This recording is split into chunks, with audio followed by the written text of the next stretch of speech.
Here's the solution for day 3. Solve the linear system by elimination method, which is also called linear combination method. We want to combine the equations together by adding. But in order for something to be eliminated when we combine together, we have to have opposite terms. Positive 8r and positive 16r are not opposite terms.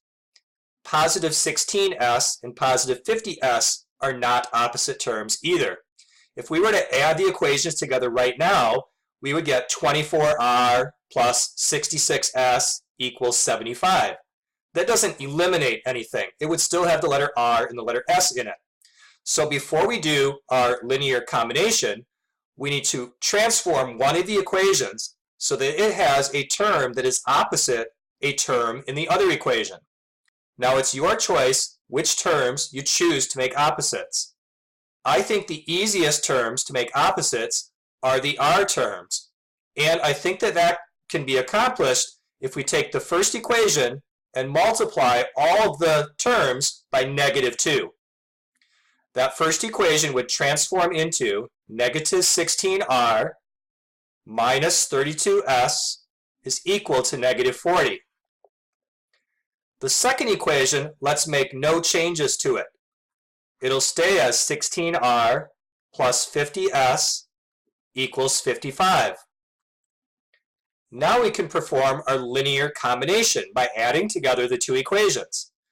Because these are opposite terms, they are eliminated. This makes 18s, and this makes 15. Dividing by 18 on both sides, we get s equals 15 over 18, which reduces to 5/6. To get the answer for r, we could do a similar process to what we did earlier and make the s terms be opposites so that they are eliminated. But we don't need to do that. Once we know the value of s is 5/6, we can switch over to substitution method and substitute 5/6 in place of s. Now it's your choice where you choose to substitute the 5/6. You can put it here in the first equation, or we can put it here in the second equation. It's our choice. I choose to put it in the first equation. So 8r plus 16 times 5/6 is equal to 20.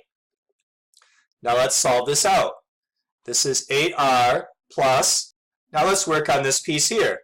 16 over 6 reduces to 8/3. 8 times 5 is 40/3. And that's equal to 20. Now subtract the 40/3 from both sides. Think of 20 as 60/3. 60/3 subtract 40/3 is 20/3. Now we can divide by 8. So this makes 20 over 24. And that reduces to 5/6. So the answer for r is 5/6, and coincidentally, the answer for s is 5/6. We should put those two numbers in parentheses. Make sure you're using alphabetical order. R comes before s, so here's the 5/6 for the r and the 5/6 for the s. I mean, the two numbers were the same, so it didn't really matter here.